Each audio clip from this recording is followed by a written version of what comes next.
Okay, so there's the problem I gave out in the previous video, and here's the solution to that problem. So first, you can see in a sealed container, the pressure throughout the container is uniform. So you can assume an average temperature to find the pressure. So to find that average temperature, you assume a constant volume process because it's a sealed container with a million joules added. And the only thing you have to solve for to find delta T is the mass. So based on the information given in the problem, the total is 1,000 cubic meters. And that's just from the ideal gas equation, and then you get the total mass. So once you can plug in the total mass, you can find the change in temperature, which is 1.091 Kelvin. And the pressure is going to be the original temperature plus the change divided by the original temperature. So then you find that the pressure is 100,400 pascals. And since there's no heat transfer from the bubble to the surrounding gas is compressed adiabatically. So you use the adiabatic equation where, it's getting blurry. Come on. Okay. So you use PV to the 1.4. Come on. Okay. PV to the 1.4 is equal to a constant K. So you find pressure times the 920, that's the volume of the surrounding gas to the power of 1.4 is, you get the constant of 1.41 times 10 to the 9. And then to find the volume of the surroundings after it's been compressed, you do the 100,400 pascals that we previously calculated times the volume of the surroundings, which is unknown, to the power of 1.4, equals the same constant, 1.41 times 10 to the 9. And to solve that out, you just divide the constant by 100,400, and then that division is to the power of 1 over 1.4 to get the volume. You find the volume is 917.25 meters cubed.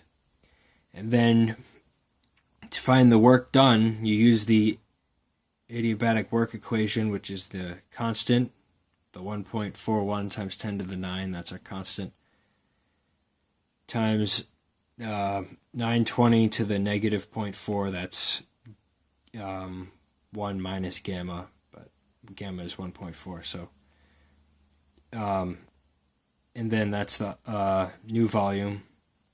And after you plug that into the equation, you get the work done on the gas. And once you have that, so the work done on the surroundings was negative, but then the work done by the bubble is positive. So you use this equation, okay, Q equals mCV. Let's see if I can just move it around to get it to be clear again. Or just go in really close so you can see it. I think that's clear enough if I explain it. So Q equals mCV delta T plus work. And that, if you can read that, that's, if I just get farther, there we go. So that's 1 million joules equals mCV delta T plus 275,524, which is the work done by the bubble. And to find the mass, we already found the total mass, so you can just do 80 over 1,000 because the bubble originally was 80 meters cubed and the total was 1,000 to get 102.1 kilograms.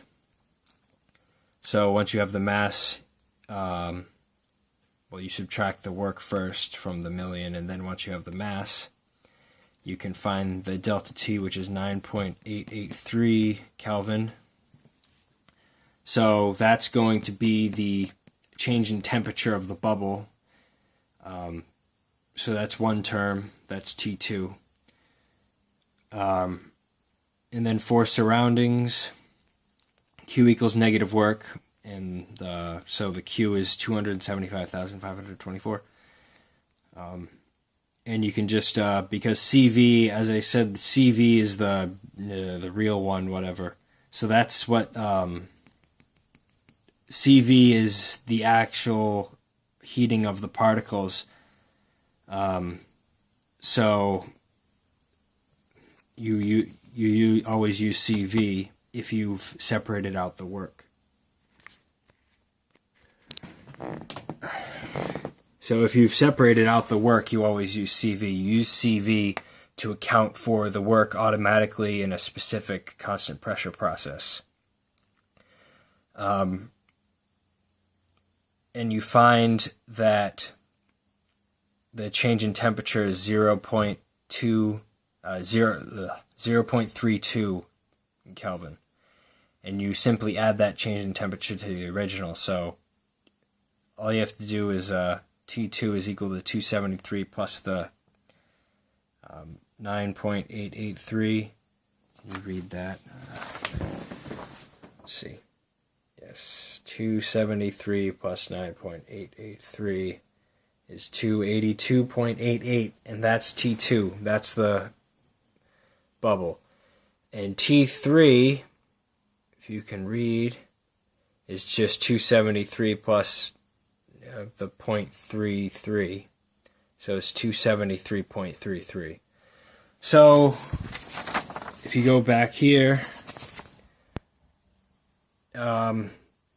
T3 did not increase very much. T2 obviously increased the most because that's the actual bubble you're heating, but T3 did increase, and this application would pretty much be if you're doing HVAC in like a... Actually, know what? You wouldn't even use this in HVAC.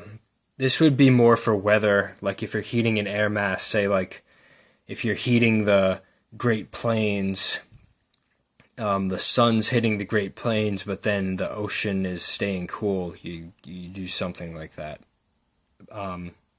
This doesn't really show up, and you probably won't even get a problem like this in either physics or college-level thermodynamics, but if you can solve a problem like this, it demonstrates that you understand, and if you can solve a problem like this, you can solve almost any other problem.